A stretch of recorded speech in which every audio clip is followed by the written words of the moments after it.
हार्दिक पांड्या का जिस तरीके का पिछला सीजन गया था, अगर आपको याद हो 2024 के सीजन की मैं बात कर रहा हूं, जब वो गुजरात से ट्रेड होकर मुंबई के कप्तान उनको बनाया गया था। 2023 के बिल्कुल एंड की ये बात है।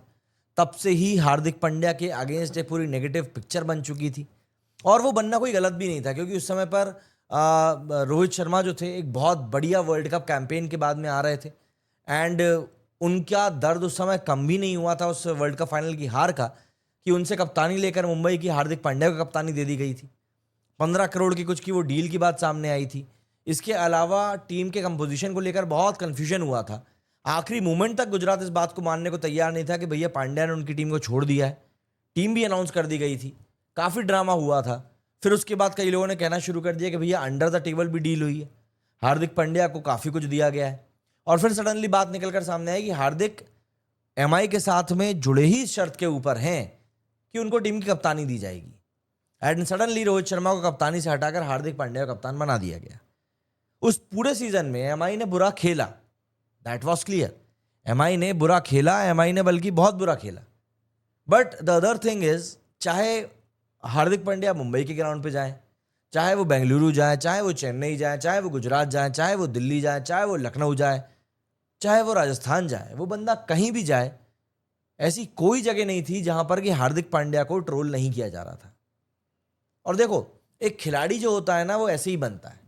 उस टूर्नामेंट में बहुत बुरी हार के बाद में Hardik Pandya went on to win the 2024 T20 world cup.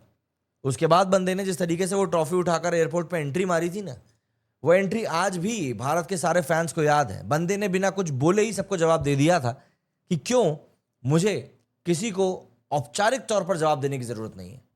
और उसी के साथ में उनकी पर्सनल लाइफ में, फैमिली लाइफ में क्या कुछ चल रहा था, वो सब भी हम लोग विटनेस कर ही रहे थे। तो ऐसे में जब एक बंदा इतना कुछ झेल कर ऊपर निकल कर आता है और उसके बाद लगातार अच्छे से अच्छा प्रदर्शन करता है, चैंपियंस ट्रॉफी भी जीती है फिर इंडिया।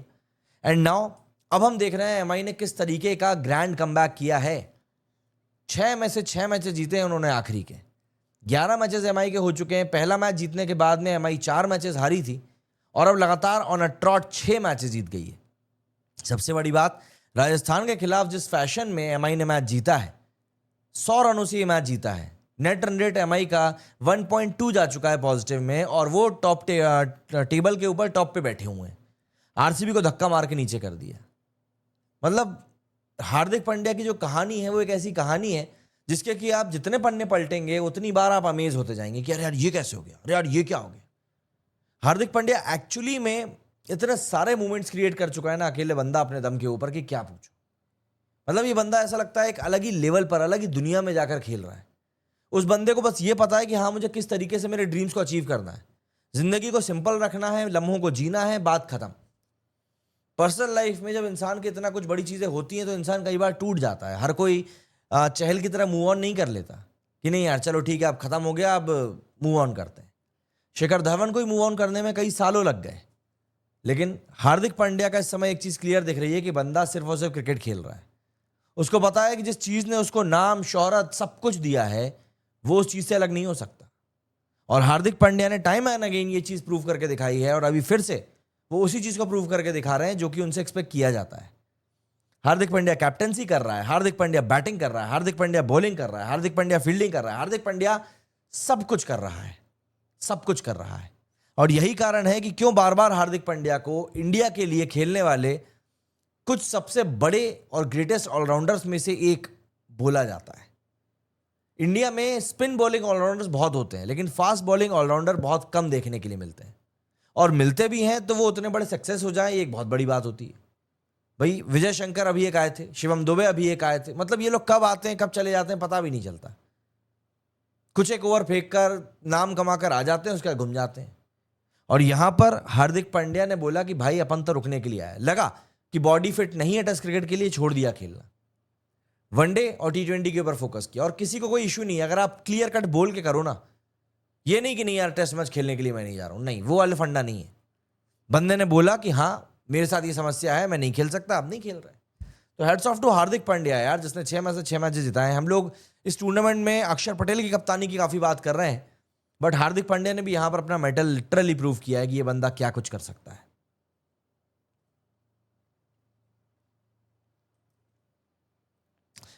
राशिद ने कहा आई लव यू भाई, आप भी आरसीबी के फाइनल में भी हम पर इस बार आरसीबी को देखना है ट्रॉफी प्लीज। अरे भाई बिल्कुल बिल्कुल यार बिल्कुल। करण शर्मा बहुत अच्छा स्पिनर है, कंसिस्टेंटली परफॉर्म कर रहा है। अरे इम्पैक्ट प्लेयर के तौर पर बंदे ने जो है बिल्कुल परफॉर्म किया यार आज के मैच में। एमआई ऐसा कमबैक किया है कि अनबिलीवेबल, न्यू चैंपियन होगा, हर कोई यही सोच रहा था, लेकिन अब तो सारे पता नहीं क्या होगा। एक्चुअली मैं भी यही सोच रहा था कि यार कोई तो नया विनर मिलना ही चाहिए, पर अब क्या करें भाई, समझ नहीं आ रहा। भाई सीएसके, एसआरएच, आरआर जितना तो जीतना तो दूर की बात है, एंटरटेन भी नहीं कर पा रही है एक्चुअली में भाई। ऐसा लग रहा है कि यार मतलब कोशिश तो करो, ऐसे आते हैं बल्ला ही छोड़ देते हैं, हमें नहीं खेलना, तुम लोग देख लो अपने हिसाब से। मजा नहीं आता यार इनके मैचेस देखने में, ऐसा लगता है।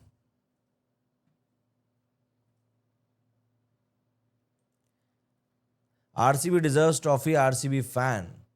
MI has match winners from top to bottom. Literally यार इस बात को तो बिल्कुल बोलना पड़ेगा कि एमआई के मैच विनर्स फॉर्म में तो आ गए।